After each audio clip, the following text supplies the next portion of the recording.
Hey guys, it's Vera Sweeney, and we're talking today a little bit about how many stories a small business should do on Instagram on a regular basis.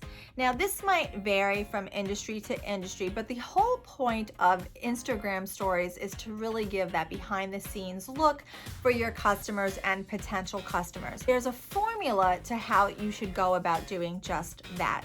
You really shouldn't plan to do all your stories in one swoop.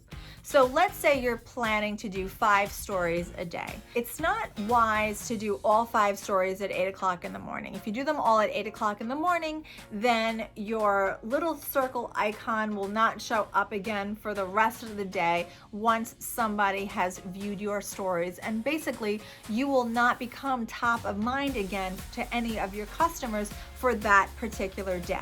Instead, what you should do is spread out your content. You can think about morning, noon, and night. So if you're doing 5 stories, maybe what you'd like to do is sort of do 2 in the morning, 2 in the afternoon, and 1 in the evening. Or if you have the bandwidth, maybe do 1 every 3 hours. That's entirely up to you.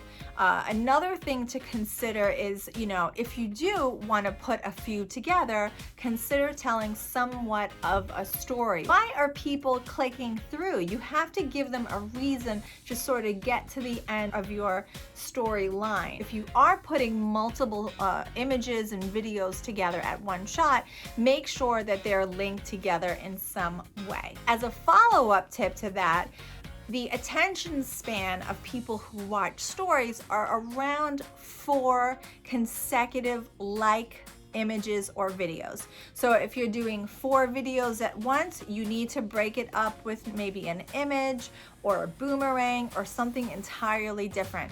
To have 8 or 9 videos in a row, odds are people will tend to swipe through and move on to somebody else.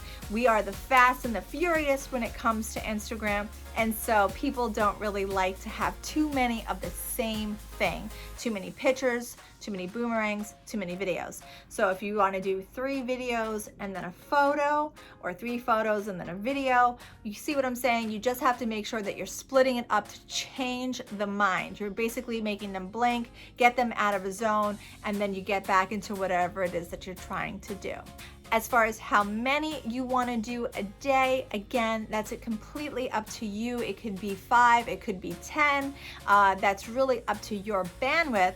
It's just more important about spreading out the time, and that is something that you're going to have to do live, of course, because there is no automation when it comes to stories yet. You could always set a timer on your phone to remind yourself. I know a lot of small businesses do that.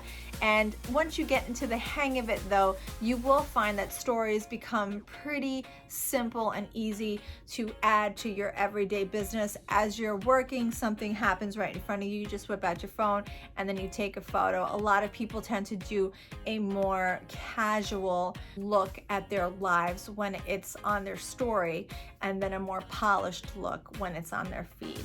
That's all for now. Be sure to tune in for more updates later on this week.